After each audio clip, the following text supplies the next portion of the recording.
Hello and welcome to the K-Zone Baseball Development Podcast. Today we sit down with an absolute stud, Division I pitcher, who will hear his name called in just a few weeks with the Major League Baseball Draft. I'm Hunter Wood, and I'm here with Jimi Keating. Man, we're fired up to dive into it today and bring you guys a guest we're super excited about. We love hearing the feedback from families and players, and if you have something you want to hear us discuss or somebody you want to have on here, please let us know. We love that feedback. Keep it coming.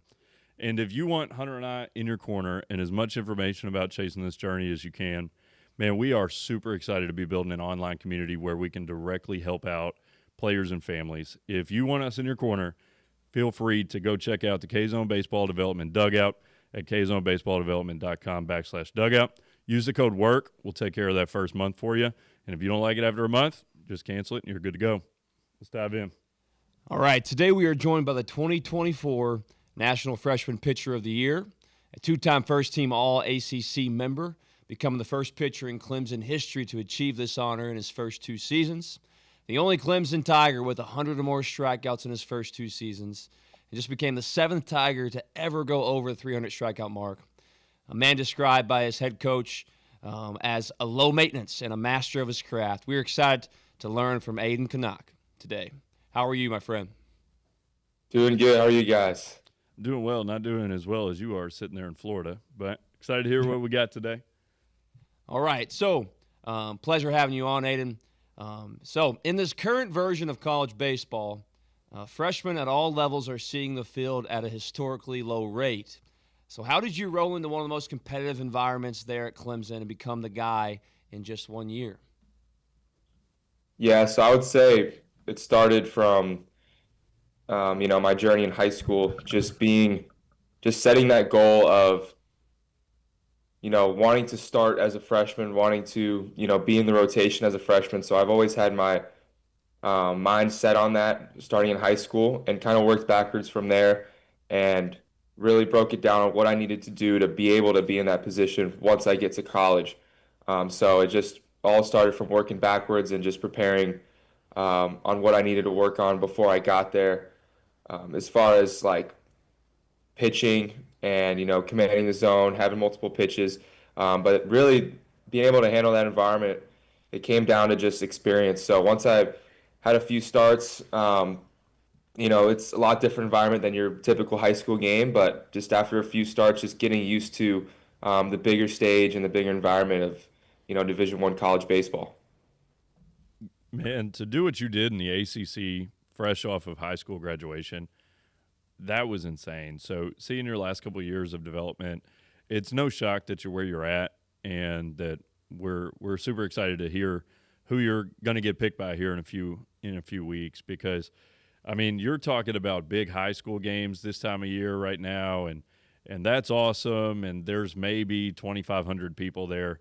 But when you got Clemson, North Carolina, and you're the Friday night guy, I don't know that there's much that you can do shy of actually working backwards and expecting it to happen the way that you talked about there, to actually get prepared for that, because a district tournament in high school is going to be quite different than, there's people driving in from 2.5, 3 hours away that went to these schools because this is the game that they wanted to go to for the Clemson Tigers that year, and you're throwing all of those games. So to prepare for that, it's no secret that it had to start well before you were towing the rubber in that situation. We try our best to describe to guys. We work with mainly high school players, and we try our best to describe to them, you're playing a different game. I think Randy Wynn said this. It's the same game, but it's a completely different game at the next level. And we always try to tell these guys the game's faster, these guys are good, and they find that out pretty quick. I recall, I'm sure as Jimi did in his college days, that jump from high school to college, it was so foreign. You were always the big dog in the yard, and now everyone on your squad, they're a gamer. They were the best guy in their squad, in their region. And to do this in the ACC, as Jimi said, quite remarkable. So let's talk about your journey just a little bit. You were the 26th ranked righty in the nation coming out of high school. What are some things that even the best high school players are just not prepared for when the time comes to actually to roll up to campus in the fall? Yeah, that's a good question. I would say the biggest thing is being around, kind of like you mentioned, just being around other guys that have also been, you know, the best in their area, the best at their high school, and to just be on a team full of guys like that, it gets very competitive. So being able to fight for a spot and just be able to compete against your peers um, is really big. And just knowing that, everyone is good. The guy in the box, the guy behind the plate, and the guys behind you are like everyone is really good. So it's just a super competitive environment. And uh, honestly, like a guy like me, I love those competitive environments. It's just really fun because anyone can beat anyone, and you really got to be at the top of your game if you want to have success at this level. Especially as a pitcher, if you just show up trying to fit in and not really compete, you're probably about to fit in the December 1st portal in this version of college baseball. If Yeah. you know you're going in and you're not going to be the best, which, by the way, all freshmen at all levels should have that disposition. I am not going to be the big bad man that baseball was orchestrating itself with me as the main character immediately. And you sort of turned into that. But you talk about anticipating a competitive environment. Man, you didn't go to a mid-major school right out of high school. I went to a D3 right out of high school, and I expected that to turn into the Jimi Keating show really fast. And I have a vivid memory about a month in, sitting in the locker room thinking, like, man, all these guys are baseball guys. I'd always thought I was just like obsessed with the game and had this gift of caring about it and things like that. And I'm in a locker room with a bunch of guys that, to be honest with you, as a high schooler, I expected to be easy money for me to pass them up. And that death of the ego is very, very important for a freshman early in the fall, when I realized, like, hey, man, all these guys think about baseball as much as I do. All these guys work as hard as I do. And in high school, I thought I was out working the whole world. And I remember a lift in November. I'm standing there with a stream of sweat coming off my nose. I'm in the cable column in the corner of the weight room. And I just remember thinking, how many colleges are there? Like, are all these people in college baseball working this hard? Like, there's not a high school kid that knows what's going on in here in the whole country. And that was 2015. So in today's age, a Clemson weight room, I can't even imagine the level to what you're out working, what senior year of high school Aidan was doing. And that was probably an extremely dedicated, outworking everybody person. But we all finish our career and look back and we see that we were pretty naive early on to what the depth of the work actually was. And try to be more specific here, Aidan. I recall I loved to lift weights in high school. I loved to hit. But as Jimmy spoke to, we can't even emphasize enough just how different it is. What is one thing that your freshman fall taught you that you were not ready for, whether it be the weight room, whether it be I remember the first time looking at the communication board in the locker room, and there was a 4-hour practice. Like, I had never practiced for 4 straight hours in my life. What was one thing where you go, my goodness, this is so different than anything I've ever done before? Yeah. Well, I was lucky enough to go to a high school where we actually had like a college run program. Our high school coach is Casey Scott. He's the first base coach for University of Virginia now. But we were lucky to have him as a high school coach and really just give us a taste of what it's like to play in college. He also coached at Ave Maria prior to my high school. So the lifting and all of that and the hard practices I had a pretty good idea of what that was like. But the biggest difference for me when I'm going from high school to college that I was like, whoa, is during the season how small the margin of error is at the next level. And even if you just make it a small mistake, you leave a pitch like a couple inches over the plate. If you miss your spot, you're gonna pay for it. They're not like most of the time, in high school, you throw a pitch, you could throw it right down the middle or hang it, and you can get away with it. In college, if make a mistake, you're gonna feel that mistake. And sometimes you're gonna make a good pitch too, and a hitter will do a really good job of staying on it, and that's just part of the game. But the margin of error is a lot smaller at the next level. So that's when I realized I really gotta dial it in, to another level because of how small that margin of error is. Yeah, I tell this story to all of our guys, and I maybe have said it on the podcast before, but in high school, you know what it's like. You rear back and you fling that thing and you hit your spot, and it's landing in the catcher's mitt. And now everybody tell me how good I am and great job, and we go on with the game. I remember it was my first guy. I had 0-2. I'm about to get my first college punch out. I'm in relief. It's hot outside. I'm excited. The adrenaline's dripping out of my ears, and I chuck one, and it's tunneling directly for that catcher's mitt. And I'm like, yeah, this is going to be great. Fling it. And it goes Oppo 375 off the wall in right center. And I remember getting the ball back from my second baseman, and I genuinely had this feeling of confusion. It wasn't frustration or anything like that. It was almost like, is that guy allowed to do that when I throw it as hard as I can and I hit my spot? This has never happened in my whole life. And, yeah, I mean, you're facing significantly better hitters than I ever was, and those guys are very good too. And in the game that you're pitching in right now, you know, we're hearing it from everybody. It's no secret. These zones are tight, man. Like, you've got to throw them the ball. Like, you can't dance around it. You can't be 2 balls off an 0-2 count and get lucky. It's just not going to happen. So you have to go right at some of the best in the world who are going to be first-round talents, and you have to get pretty comfortable early on with getting hit. A lot of college pitching coaches are telling us right now, like, tell your high school guys to be ready for a crooked ERA. They're going to have to be ready for that because these hitters are monsters, and you can't get around them. You got to go through them. So I think that's probably the biggest adjustment for most high school guys right now going to college. It's like your walk numbers are going to be higher because that zone's probably 5 inches smaller than what you had horizontally in high school. And then you're going to hear that ping noise a lot more often than you're used to. We've got a good defense we've recruited behind you, but you're going to be backing up some bases a little bit more than you were in high school, and you've got to be comfortable winning ball games 9-7 instead of 2-0. So one of the biggest adjustments, and we're appealing this episode to the guys still playing ball. You know, we've had a number of awesome coaches on and guys that have made so much impact in the game of baseball.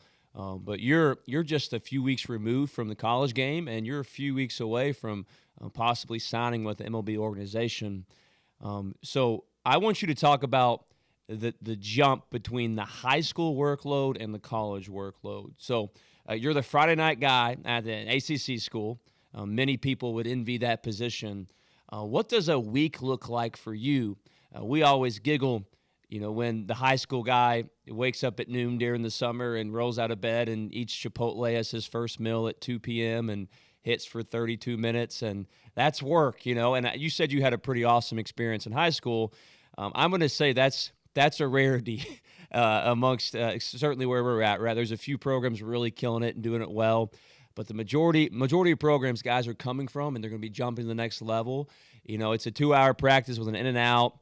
A lackluster batting practice and a lot of bunt defense. So what does the week look like for the Friday night guy at Clemson? Yeah, so let's start with game day. So game day, we get there 4 hours before game time, and I'll start my routine about 2 to 2.5 hours beforehand.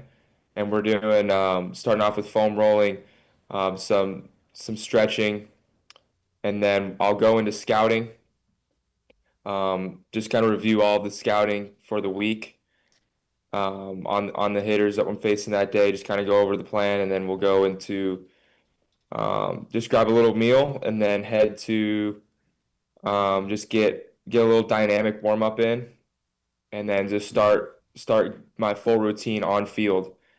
And so then I'll pitch my game, come out of the game, do post throw. But then the next day, I usually just take completely off. I'll do like a yoga session and some arm care, but that's it. No lifting, no throwing. Just give my body a full day to recover from that long start. And then 2 days out, we'll call this a hybrid day. So just kind of stretch it out a little bit. I'll throw to maybe 120 feet and then close in for like a small flat ground. And that'll be my lift day as well. So we'll get in the weight room and we'll hit a full body lift, which can include like a main lift, like we do box squat. We're doing single arm press, single arm rows, and then a few of plyometric exercises, a few jumps, and just a full body workout. and, get the post throw in. And then the next day we'll do some conditioning on the bike. And so the goal with the conditioning is, as a starter, you want to be able to, go deep into the games.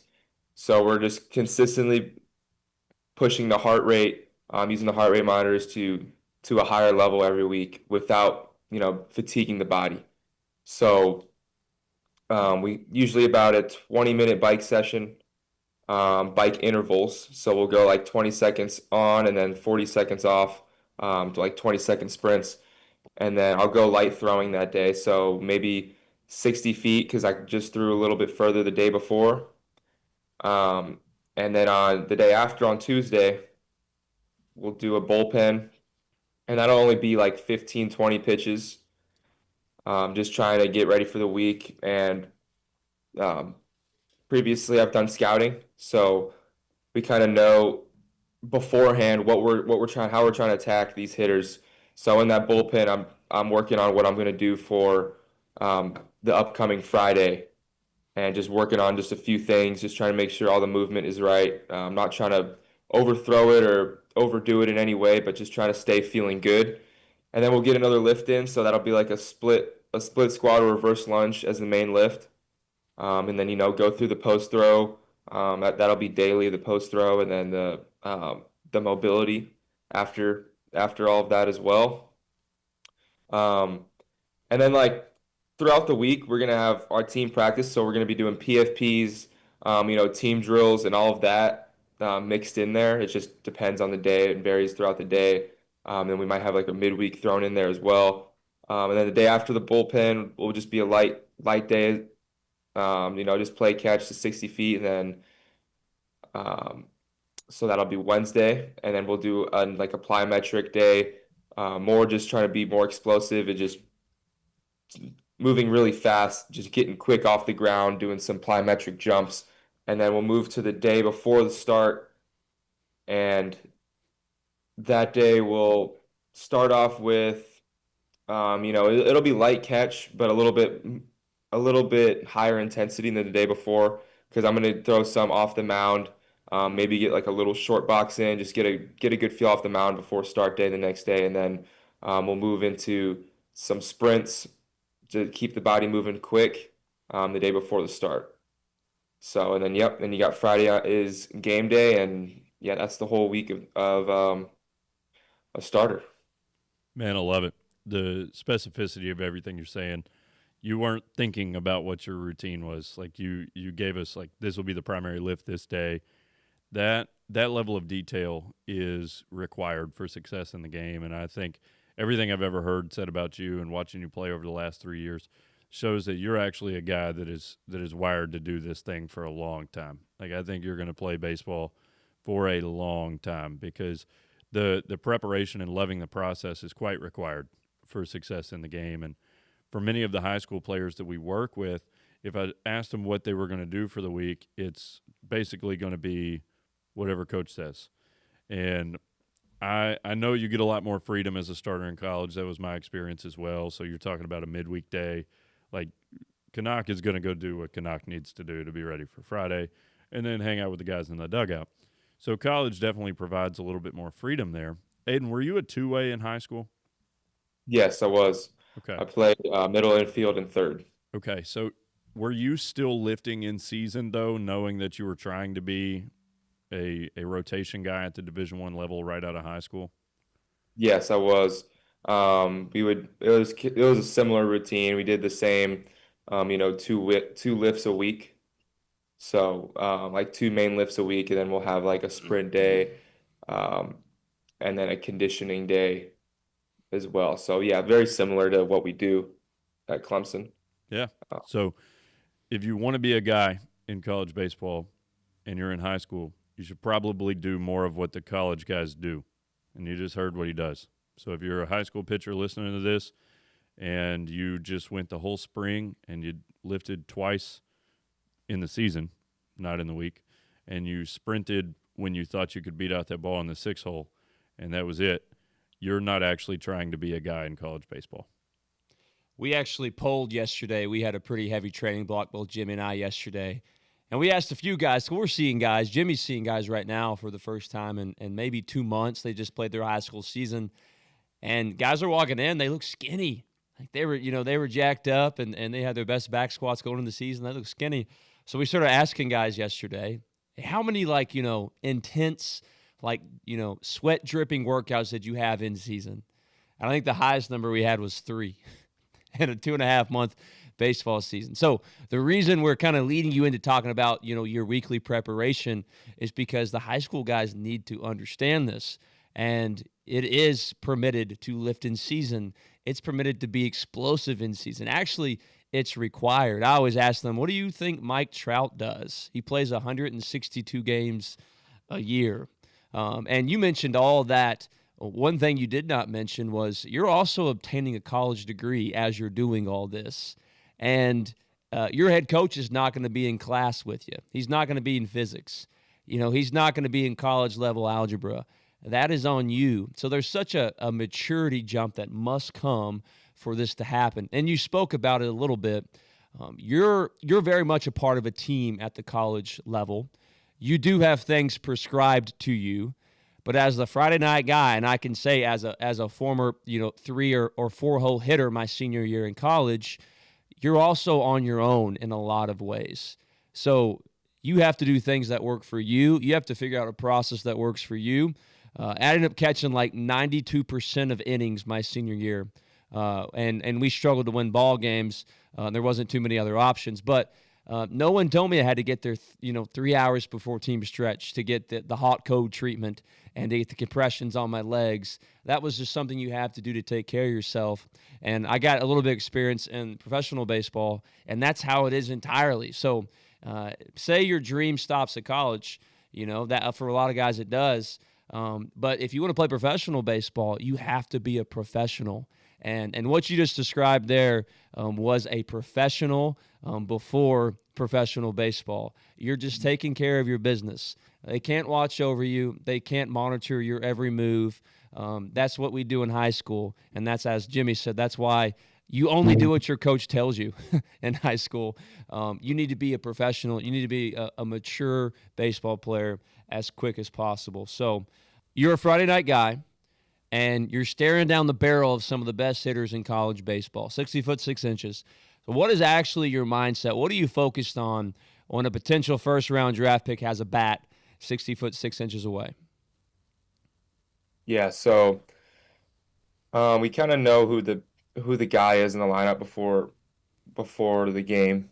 So I just go over a quick little mental note of what we're trying to do on each guy, and I don't everyone's good, and you just treat every guy the same. You treat them with you treat every guy like they're the best player in the lineup. So before a guy like that comes up to the plate, I just go over my mental notes, my mental cues of how I'm going to attack this guy. And if it's a guy like Tay Davis, we have an approach against him. He swings a lot. He has a high swing percentage. Just a few cues like that. And don't leave it up in the zone.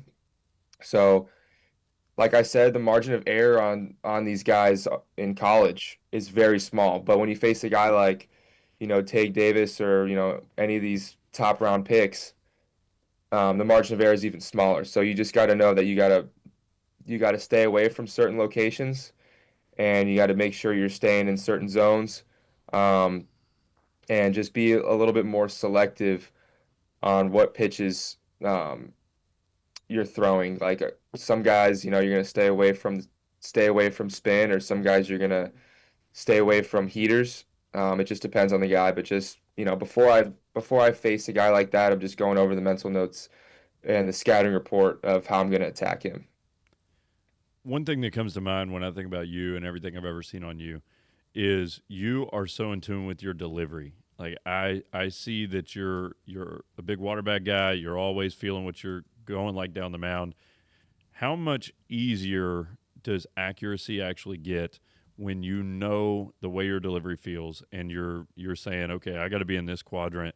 I've got to keep this down. This has got to kill spin away. How much easier is all that when you truly trust your delivery? Yeah, it definitely makes it a lot easier. It's just another thing that you don't have to think about. So just being able to, starting from the off season, just dialing in your mechanics to a point where you know you don't even have to think about it. And before you throw, you're like, okay, I'm gonna hit my drills. These are mechanics, and this is how I'm gonna throw. Yes, some things are gonna be off in season, but you have to be willing to make those adjustments and just get back to where you were, which can be difficult at times. But it does make it easier if your mechanics are, if you know that and understand that your mechanics are your mechanics, and when you go out there, um, you're not worried about that because you've already put all of the work in that you needed to put in, and now it's just focusing on competing when you get in the game. Aidan, how successful would you say a scared college pitcher is at the ACC level? I would say they wouldn't be very successful. You can't play scared out there.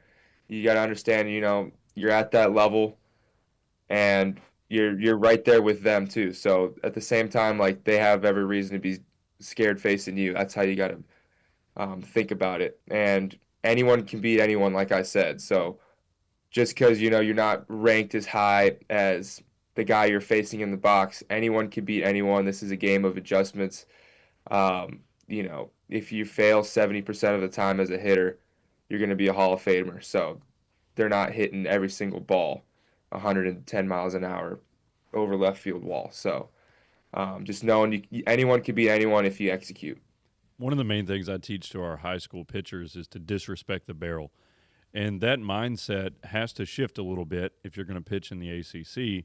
But the big thing with that is we're seeing an epidemic of walks in baseball right now. And I know you're a guy that can command the baseball, and that's probably your best attribute.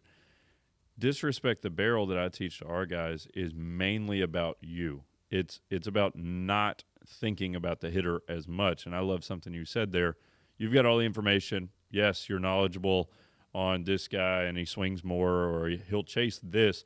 But at the end of the day, I bet you're too humble to say it, but I bet there's kind of a glance in the mirror before you head to the bus of like, I'm not facing Aidan Knaak tonight, so I'm going to be all right.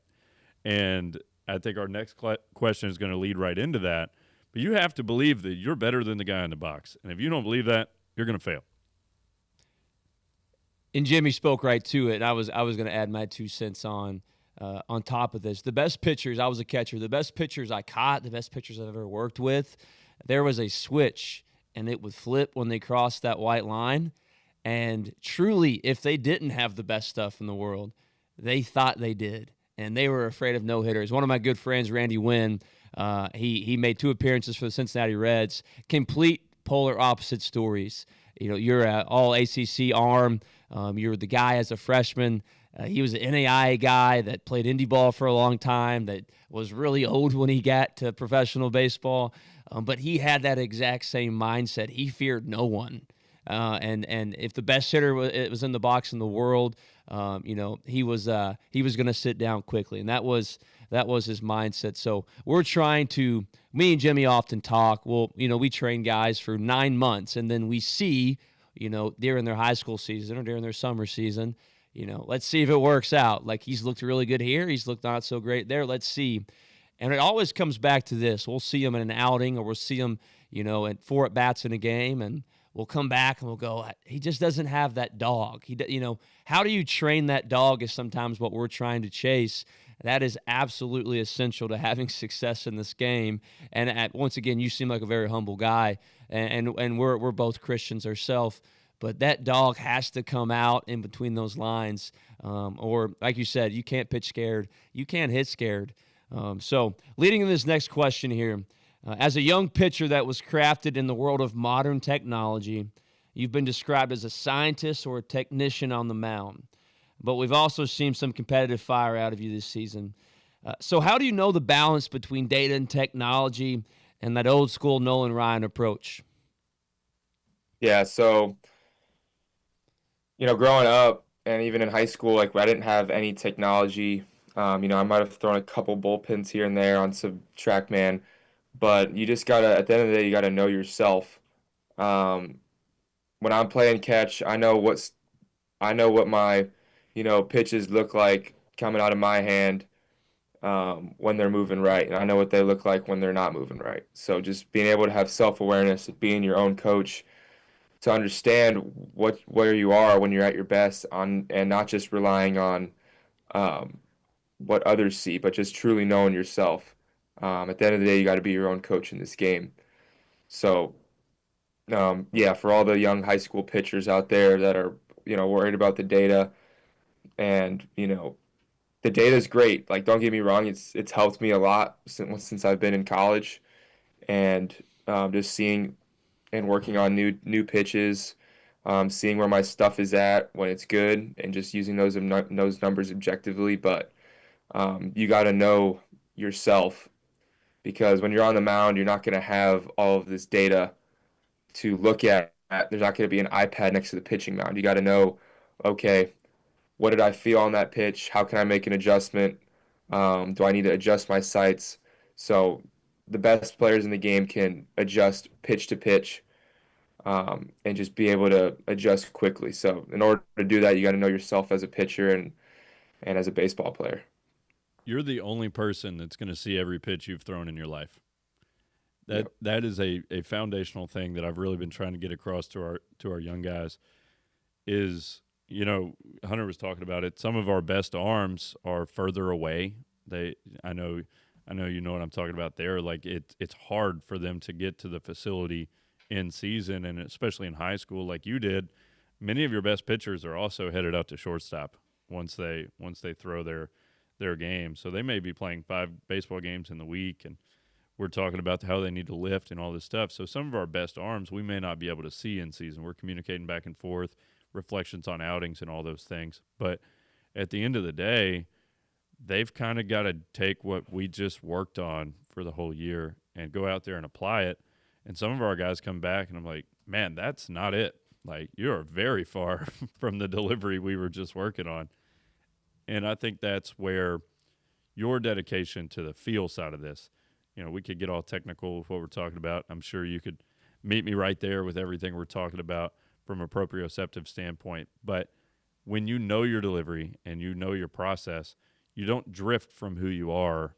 As, you've made 4 starts now in the year, and we're watching you, and it's like, what delivery is that, man? Where did that come from? That's not going to happen. And I really think that's a big issue in today's game, is so many pitchers out there throw harder than guys my age ever did coming up. And you might have I heard the other day we got an 8th grader in the area that's like 91. That's ridiculous. Like, I think I was 68 to 71 at that age. So we've got so much information, and we've got so many people now available, and we're right here in this space. We've got so many people available to give you feedback. You can go online and find 70,000 people to send a video of yourself pitching to, and they'll give you a breakdown, and they'll all tell you the exact different things from the other guy that did it.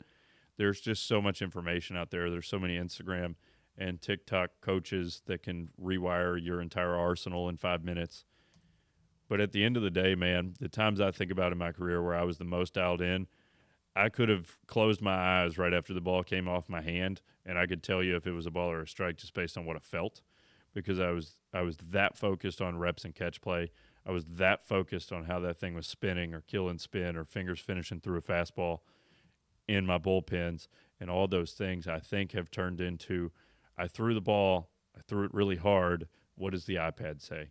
And almost every coach we're on here with is saying, like, man, that information's great. It's awesome.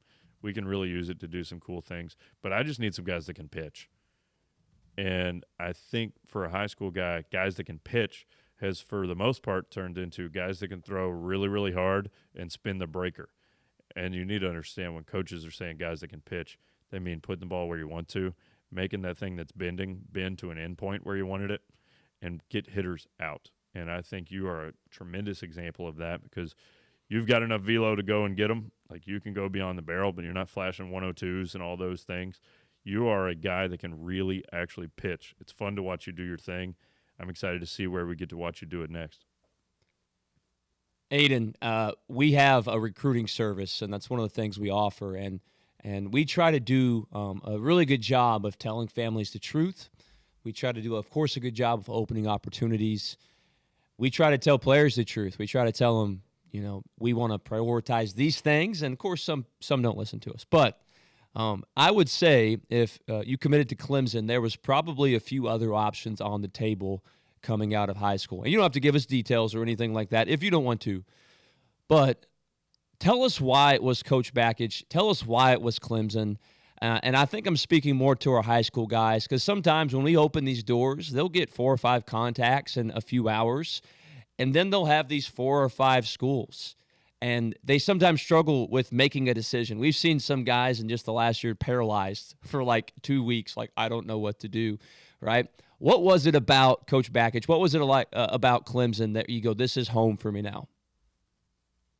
Yeah, so when I was deciding to look at schools, it was first I was looking at my academics. So I narrowed it down from what major I wanted to go to and what good baseball schools had those majors. So I wanted to be business management, and Clemson had that.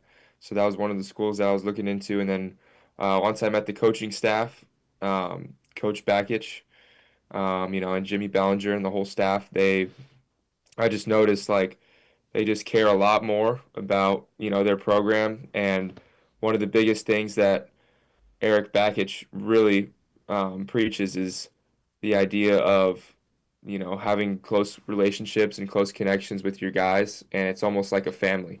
So you just know that they're going to have your back, and it's going to be, an awesome experience. And that's what it was. It was a great experience. I got super close with a lot of the guys on the team, and the stuff that Coach Bakich does off the field with, team bonding and, the connection between the players, and just, the overall experience at Clemson. That was what really brought me to look into going there. And I'm very grateful to have made that decision, because it was an awesome experience. And he has such a great perspective. Like, baseball is awesome, but at the end of the day, you have to have, a good foundation around you, and a good people around you. It's not just about, going out there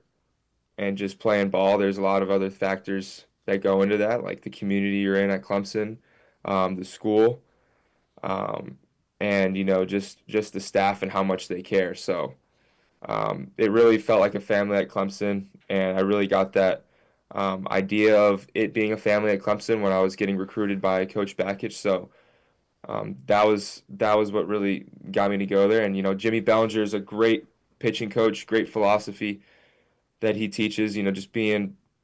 Just kind of like what you guys talked about. He really preaches of being a dog on the mound and attacking that strike zone, and just really having, throwing 3 pitches for strikes and just being the toughest dude you can be on the mound. So just really, it's just what really fits for you, and what fit for me was the idea of family, and of course the development that I would get at Clemson. You're just an organized and mature guy is my big takeaway right here. And you speak to working backwards, and that's so much of what we hope we can instill for our younger players coming up, is because I've also seen that you were in a cap and gown this year after year 3. You might not say it, but I'll say it for you. You knew you were going there to be a draft guy after year 3. And we didn't want hanging credits and to figure out college after pro ball ends, because inevitably it does end for us all at some point.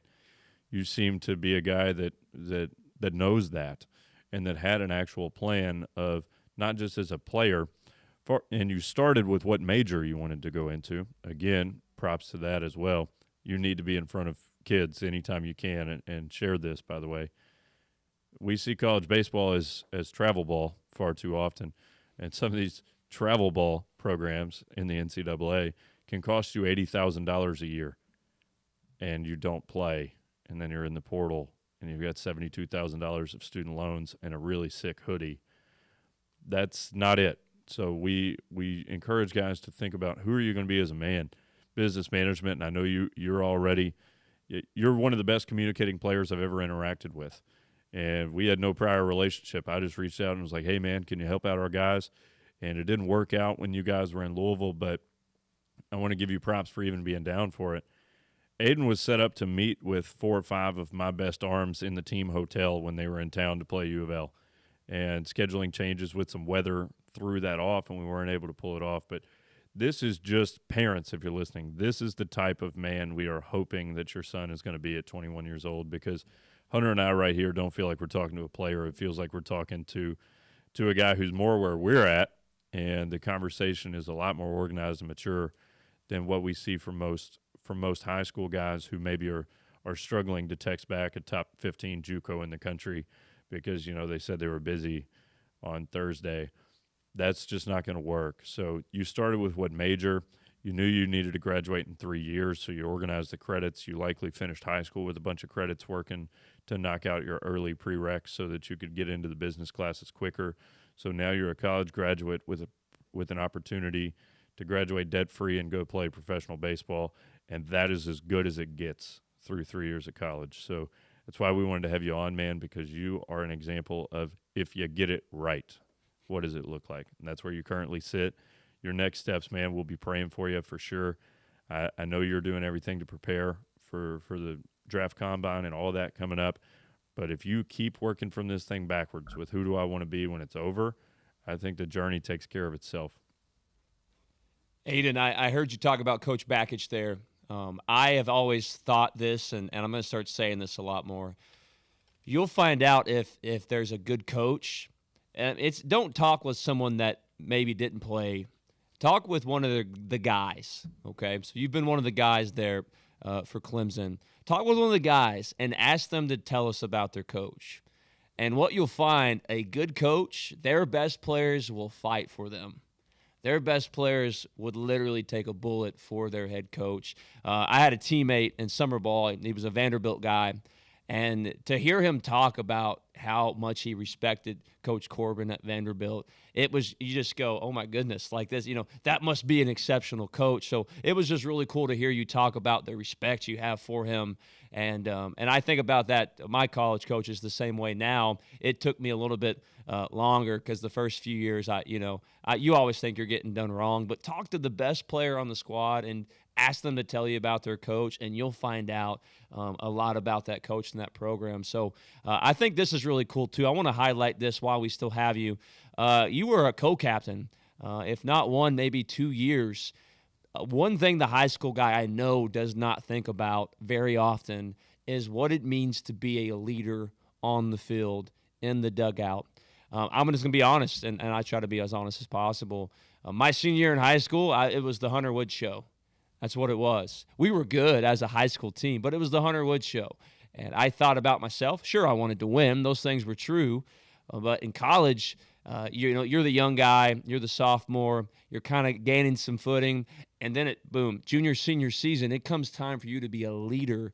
And you're not trained to do that. But some guys do that naturally. Tell us about you becoming a team captain. And was that something natural? Was that something you had to work at? Or was it just – tell us about that process. Yeah, so definitely something I had to work at. After my, even in freshman year, Coach Bakich kind of told me to prepare to be, a leader in this program. So we had I think it was like leadership council. So it was kind of an introduction of like what it's supposed to be like to, for younger guys, what it's supposed to look like to be a leader, and just you're kind of named like potential leader, or future leader, you could say, and just what I really had to learn was, for me, I wasn't a super, vocal guy, but I know that when I would make, whenever I would, say things or try to help out my guys, like they would listen because, I just knew they had the respect for me,